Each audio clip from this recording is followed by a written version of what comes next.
bienvenue dans du 5 km à l'Ultra Trail, le podcast qui t'aide à progresser en trail avec méthode, plaisir et confiance. Et cela quel que soit ton niveau. Attention, 3, 2, 1, c'est parti!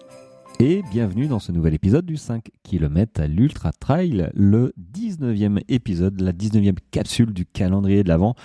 Et là, l'épisode numéro 544. Bienvenue avec moi dans cet épisode 544, un demi-millier. Je vais dire ça. Alors, je dis ça parce que j'ai eu la récap de Spotify qui était bien faite. J'aime beaucoup en fait la récap de Spotify. Je la trouve mieux que la récap de Strava, tu vois. Alors Strava, normalement, tu vas pas voir ma récap parce que ça me fatigue, ça me saoule de me comparer mes stats de l'année dernière. Je commence à avoir tout plein de stats. Oh, ça me fatigue sur Instagram notamment là et Facebook. Non, mais s'il vous plaît, ne mettez pas vos stats. Tout le monde s'en fiche. Enfin, je crois. Voilà, je dis ça, je dis rien. Bon, bref. Toujours est-il que Spotify m'a sorti mes stats et c'est plutôt cool. Et quelques stats bizarres, enfin pas bizarres, mais voilà, l'Estonie, dans le pays, le 5e pays qui m'écoute le plus. Je sais pas, ils doivent être 4 là-bas et 1 qui m'écoute. Donc voilà, ça fait des écoutes de fou, des pourcentages de fou, mais en tout cas, c'est plutôt cool. Donc il y a la France, il y a la Belgique, il y a la Suisse. Il y a, je me souviens plus, j'allais dire la Réunion, mais peut-être pas, mais il y a Madagascar en ce moment qui m'écoute, hein, je vois le classement qui remonte et ça c'est vraiment chouette, donc merci à vous pour ça. Et du coup, de quoi j'ai envie de te parler? J'étais en train de réfléchir à mes séances. Finalement, j'avais envie de te partager mes 3 séances les préférées. Je ne sais pas si ça se dit, mes 3 séances préférées, voilà, dans l'ordre, que j'aime faire souvent, très souvent, trop souvent. Ouais, quand on est trop dans le confort, le corps s'habitue, je l'ai déjà dit. Et c'est pour ça qu'à un moment, je me suis dit, est-ce que je prends un coach, moi aussi, pour me violenter un petit peu, pour sortir de ma zone de confort. Et puis finalement, l'un dans l'autre, je me suis dit, qui est-ce qui pourrait me coacher? Je ne sais pas. À vrai dire, je ne sais pas. Alors, c'est pas être un truc de supériorité ou quoi que ce soit, mais c'est vrai que dans mon feed, j'ai pas de coach spécialement trail ou ultra trail qui pourrait m'apporter vraiment ce que j'ai besoin, mais je sais de quoi j'ai besoin. Il faut juste que je me donne un coup de pied aux fesses. Peut-être une des résolutions de l'année 2026, hein? Qui sait? Je ne sais pas si d'ailleurs je les partagerai.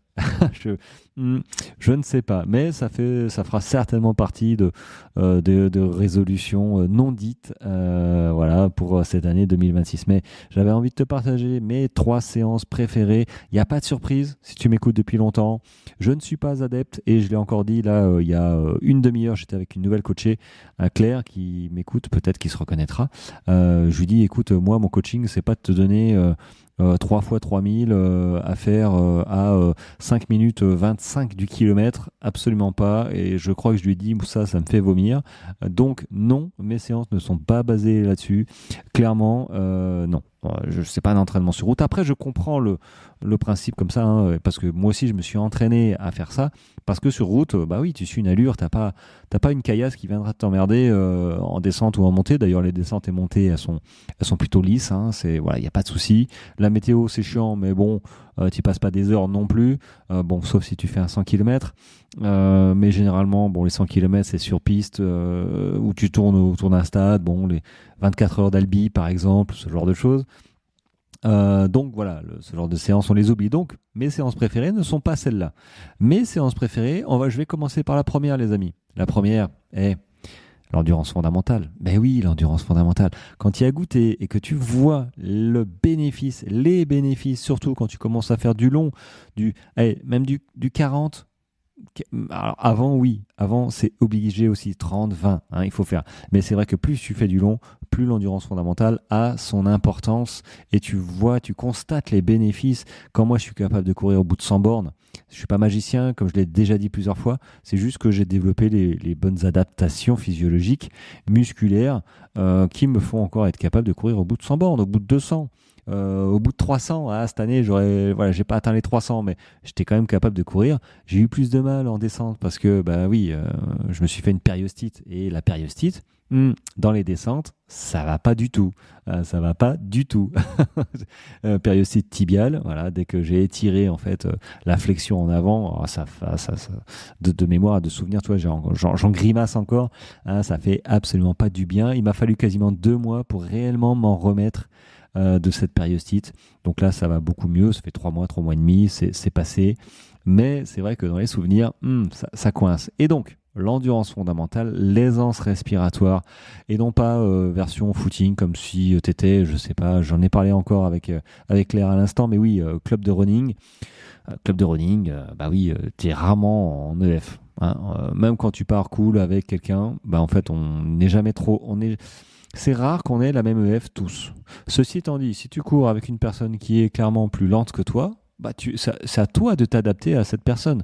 Et oui, si tu es en EF à 6 minutes au kilomètre, tu es aussi en EF à 7 minutes au kilomètre. On va pas mégoter. Certains vont dire non, mais tu cours pas assez vite, t'es pas dans la zone 1 ou la zone 2, machin. Bon, les adaptations, elles sont là quand même. Faut pas non plus se faire trop de nœuds au cerveau. Maintenant, si tu cours un tout petit peu trop vite parce que tu veux suivre ton pote ou machin, là, t'es clairement pas tout à fait dans la bonne zone. Alors, est-ce que c'est bien, c'est pas bien? En fait, si tu fais ça tout le temps, non, c'est pas bien. T'es un petit peu dans cette zone grise où tu vas finalement progresser rapidement au début, mais tu vas stagner assez rapidement aussi, puis surtout engendrer de la fatigue et, in fine, peut-être une démotivation et une petite blessure. Donc, non, la zone grise, on évite la plupart du temps, surtout quand c'est régulier. Donc l'endurance fondamentale, c'est un petit peu, ouais, j'adore. Je m'habitue un petit peu trop d'ailleurs d'être dans ce confort-là et du coup tu prends ton temps, tu peux même discuter au téléphone, tout ça. Donc l'endurance fondamentale, ouais, tu respires par le nez. Si tu arrives à respirer par le nez les 10-15 premières minutes, tu peux considérer que tu es à la bonne allure. Et il faut accepter de pas toujours être à la même allure à chaque sortie en endurance fondamentale. Et c'est OK. Si maintenant c'est un peu vallonné par chez toi, c'est OK aussi de sortir de cette fréquence cardiaque de basse intensité. Ton aisance respiratoire, oui, elle prend une toute petite claque, mais c'est, j'ai envie de dire avec parcimonie, quelques minutes sur toute ta séance, c'est pas grave. Maintenant, si c'est 50 minutes parce que tu habites en montagne et qu'il n'y a pas de plat, c'est compliqué, mais en même temps, tu vas t'adapter à ton profil de course et que oui, peut-être que les montées, tu vas les faire en marchant ou en trottinant doucement. Même en trottinant doucement, tu as peut-être la fréquence cardiaque qui monte. Alors, tu n'es peut-être pas forcément en endurance fondamentale stricte, mais ton corps va s'adapter à tes sorties tout simplement. Mais ça demande du temps. Donc, l'endurance fondamentale est numéro 1, évidemment. La deuxième, j'aime bien le fartlek. Fartlek, variation d'allure. Notamment la zone grise, comme j'en ai parlé à l'instant. Pourquoi c'est bien de courir en zone grise de temps en temps? Parce que ça permet à ton corps de ne pas s'adapter trop facilement aux mêmes allures et que lui mettre une petite variation de temps en temps, soit structurée, du style, après 15 minutes, tu cours, tu fais 5 répétitions de 3 minutes à telle allure ou tel ressenti, moi plutôt en tel ressenti, je préfère. Forcément, quand tu dis ressenti 6 sur 10, tu es en footing plus, tu es à ce que j'appelle, à cette allure, cette zone grise. Tu n'es pas à fond, tu n'es pas trop à fond, tu n'es pas suffisamment lent, tu es au milieu. Tu es un petit peu essoufflé, mais c'est OK. Donc ça, c'est bien aussi pas de choquer le corps, mais de proposer ça aussi à ton organisme sur tes sorties, d'être un petit peu essoufflé, de varier. Moi j'aime beaucoup parce que du coup ça casse un peu la monotonie aussi de l'endurance fondamentale. Ça te permet de finalement de choquer un petit peu ton organisme et pas d'être fatigué à la fin, mais quand même d'être un petit peu plus fatigué parce que le F, parce que tu as varié tes allures. Peut-être que tu t'es dit allez, je vais me faire la côte en courant, pas forcément vite, mais en courant, en sortant de cette zone d'endurance fondamentale, de cette aisance respiratoire, et c'est OK. Donc c'est vrai que je trouve que le fartlek me donne à moi et aux autres cette liberté qu'on n'a pas forcément en aisance en EF, parce que oui, l'EF finalement c'est une allure à part entière.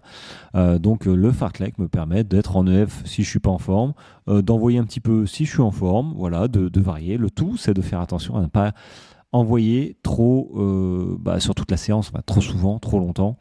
Si tu as une séance prévue de 50 minutes, 45 minutes, t'envoies pas de la bûche pendant 45 minutes, parce que là, du coup, c'est une course, quoi. Et après, tu as un problème de récupération. Un bon entraînement, c'est un entraînement qui se répète de semaine en semaine. Allez, maintenant, la dernière séance, la dernière sortie que j'affectionne, et tu dois le deviner, je pense, hein, c'est la sortie longue. La sortie longue, les amis, et pas 3 heures tous les week-ends.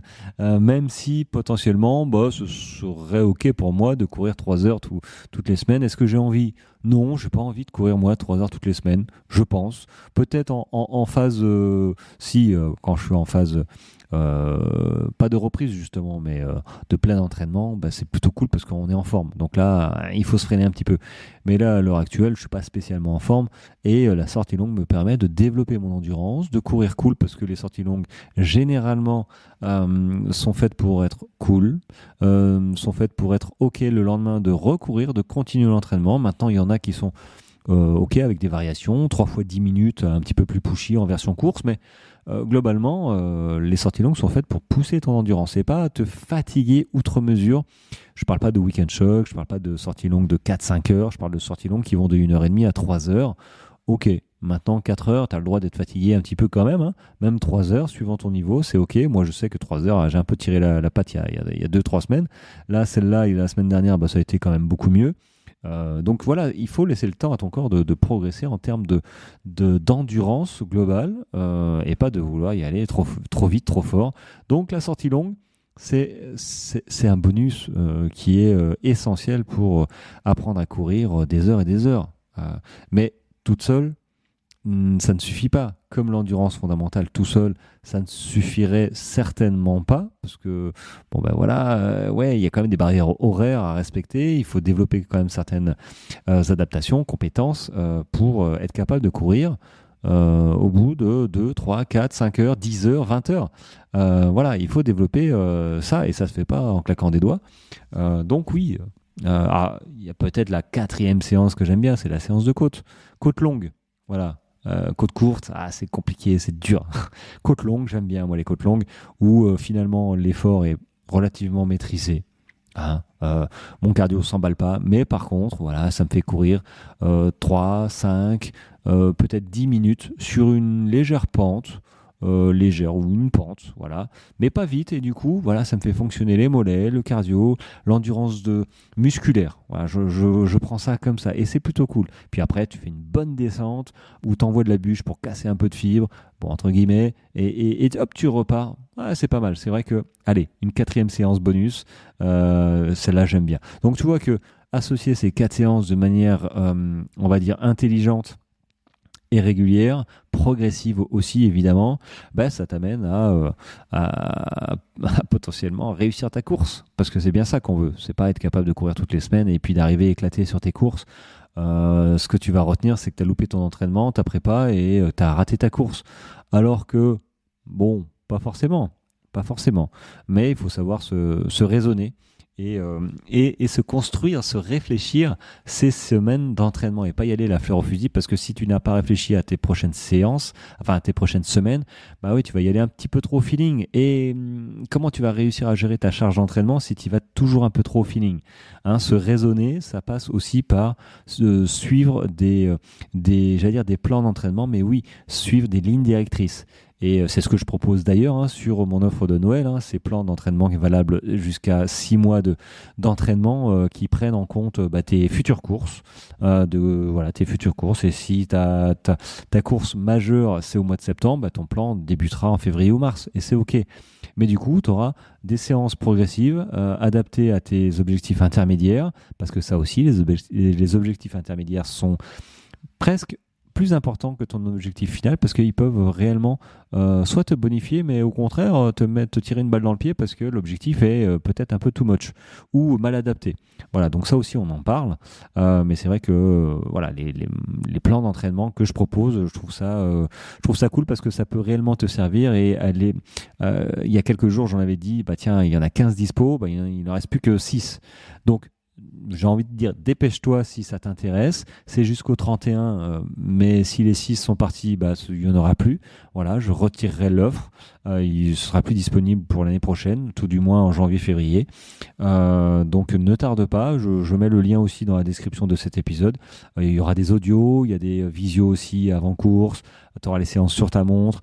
Bon, il y a pas mal de choses. La visio aussi pour délivrer ton plan et te l'expliquer, où tu pourras me poser des questions. Donc, je trouve ça intéressant. Donc, jette-y un œil. Si maintenant, tu n'en as pas besoin, tu n'en as pas besoin. Mais si tu en as besoin, voilà, ne tarde pas. Donc, voilà, c'était mes séances un petit peu favorites. Clairement, clairement, c'est top. Après, si tu mets pas de la régularité, si tu mets pas de la progressivité, même si elles sont top, ces séances, ça marchera pas, hein. Mais ça, tu le sais, voilà. C'est à force de m'écouter, c'est rentré, hein. Et à force de le dire, c'est rentré aussi, tu vois, pour moi aussi. Allez, sur ce, les amis, passez. J'en ai fini avec cette capsule, hein. Passez une très belle journée. Si vous avez des questions personnelles, n'hésitez pas. Par rapport à vos entraînements, n'hésitez pas à me contacter. Si vous avez des questions par rapport à mon offre de Noël, n'hésitez pas non plus à me contacter. On se retrouve déjà demain pour la capsule du week-end. J'espère que vous serez là. Je compte sur vous. Le week-end, c'est pas facile pour moi. Donc je sais que vous serez là parce que les 2 premiers week-ends, vous avez été là et ça m'encourage à continuer à le faire. Voilà. Et puis voilà, tout simplement. Bon, allez, je vous retiens pas. Ça fait 15 minutes. On se retrouve demain pour la prochaine capsule. Portez-vous bien. Passez une très belle journée. Allez, ciao, ciao.